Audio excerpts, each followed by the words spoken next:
बिहार के बाहर अगर किसी बिहारी के बारे में या बिहार की अस्मिता और गौरव के बारे में कोई कुछ कह दे, चाहे महाराष्ट्र में, चाहे गुजरात में, चाहे दिल्ली में, तो बिहार के तमाम नेता, चाहे जेडीयू के हों, चाहे आरजेडी के हों, चाहे कांग्रेस के हों, चाहे बीजेपी के हों, वो बिहार की अस्मिता और गौरव और सम्मान के सवाल पर एक हो जाते हैं। महामहिम राष्ट्रपति से मिलने एक साथ जाते हैं, महामहिम राज्यपाल से मिलने एक साथ जाते हैं, एक साथ संयुक्त प्रेस कॉन्फ्रेंस करते हैं और घटना का विरोध करते हैं। ये उदाहरण सबसे पहले मैंने इसलिए दिया क्योंकि अब मैं जो आपको उदाहरण देना चाहूँगा ताकि आप समझ सकें कि अंतर क्या है और क्या होना चाहिए। मध्य प्रदेश में 21% आदिवासी आबादी है। मध्य प्रदेश में 47 आदिवासी समुदाय के विधायक आते हैं, एसटी कम्युनिटी के 6 सांसद हैं।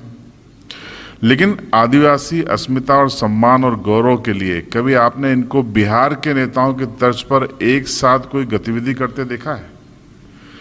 तमाम घटनाएं हुई, चाहे नेमावर की घटना हुई हो, चाहे किसी भी तरीके की घटनाएं हुई हैं। और गुरुवार को सुबह जो कान्हा नाम का आदिवासी भाई था, जो नीमच जिले में सड़क पर घसीट कर मार दिया गया और उसकी एफआईआर 36 घंटे बाद दर्ज होती है। पुलिस को इंतज़ार होता है कि उसके परिवार का कोई व्यक्ति आकर एफआईआर दर्ज कराए, क्योंकि पुलिस खुद नहीं करना चाहती, जबकि पुलिस कर सकती थी। लेकिन अब आप देखिए कि घटना के 3 दिन बाद भी सोशल मीडिया पे ही निंदा हो रही है। मेरा सवाल ये है कि क्या कान्हा नाम का ये जो आदिवासी भाई था, जिसकी निर्मम और बर्बरता से हत्या हुई, तालिबान जिस स्टाइल में बर्बरता करता है उससे कम ये बर्बरता नहीं थी, उसी के बराबर या उससे ज़्यादा बर्बरता थी, और उसे मार दिया गया। आज़ादी के 75 साल बाद जब देश अमृत महोत्सव मना रहा है, जब देश की और मध्य प्रदेश की सड़कों पर एक वंचित तबके के, आदिवासी समाज के एक युवक की इस तरीके से बर्बरता से हत्या करना, ये क्या संदेश देते हैं? हम कैसा स्वर्णिम मध्य प्रदेश बनाने जा रहे हैं? और सवाल यही है कि वो 47 आदिवासी विधायक, वो 6 सांसद, चाहे वो कांग्रेस में हो, चाहे वो बीजेपी में हो, चाहे वो निर्दलीय हो, कब एक होकर राज्यपाल और राष्ट्रपति से मिलेंगे और इस हत्याकांड की सीबीआई जांच की मांग करेंगे, इसके परिवार के मुआवजे की मांग करेंगे, दोषियों को फास्ट ट्रैक कोर्ट के जरिए सजा दिलाने की मांग करेंगे, और आगे ऐसी घटनाएं न हो इसके लिए वो प्रयास करेंगे। देखिए, महामहिम राज्यपाल को और महामहिम राष्ट्रपति को अनुसूचित जनजातियों का संरक्षक माना गया है। ऐसे प्रावधान किए गए हैं भारत के संविधान में कि ये खास तौर पर जो वंचित तबका है, वंचित समुदाय है, जो काफ़ी पीछे है भी विकास की मुख्य धारा से, उसके हितों का संरक्षण करेंगे। लेकिन अब देखिए विडंबना कि मध्य प्रदेश में महामहिम राज्यपाल भी आदिवासी समुदाय से आते हैं, लेकिन इसी मध्य प्रदेश में ये ऐसी घटनाएं हो रही हैं। राज्यपाल जी का कोई बयान मैंने अभी तक नहीं देखा, सुना, पढ़ा।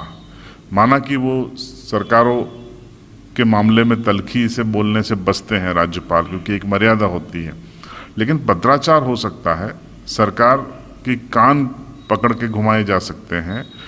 और सबसे बड़ी चीज़ ये है कि ये जो 47 विधायक हैं कांग्रेस और बीजेपी के, 6 सांसद हैं, ये कब भोपाल में मिलकर प्रेस कॉन्फ्रेंस करेंगे, संयुक्त प्रेस कॉन्फ्रेंस करेंगे, कब इकट्ठा होकर माननीय राज्यपाल और माननीय राष्ट्रपति के साथ मुलाकात करेंगे और इस घटना का विरोध दर्ज कराएंगे?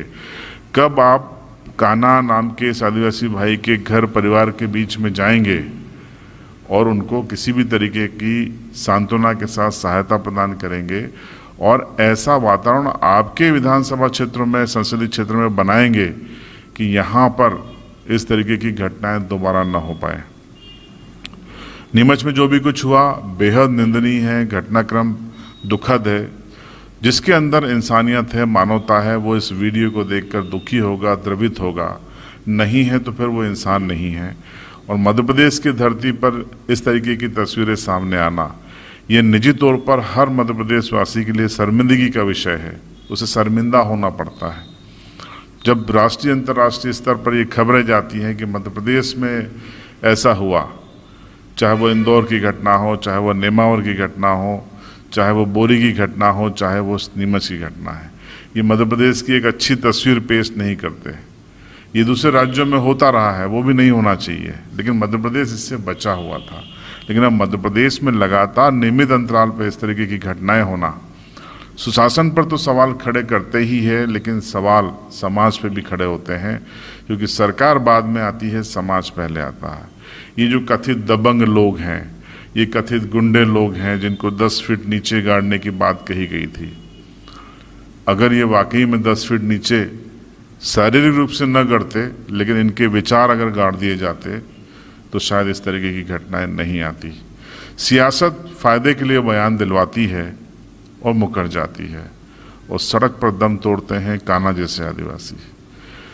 आपकी क्या राय है इस पूरे मसले पर? कमेंट बॉक्स में ज़रूर बताएं। आपकी पीड़ा क्या है वो भी कमेंट बॉक्स में लिखें।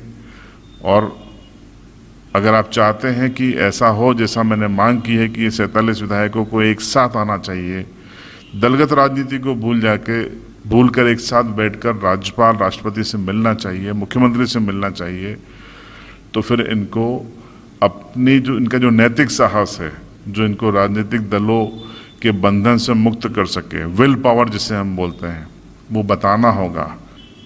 कमेंट बॉक्स में अपनी राय जरूर दीजिए, चैनल को सब्सक्राइब कीजिए और बेल आइकन दबाइए।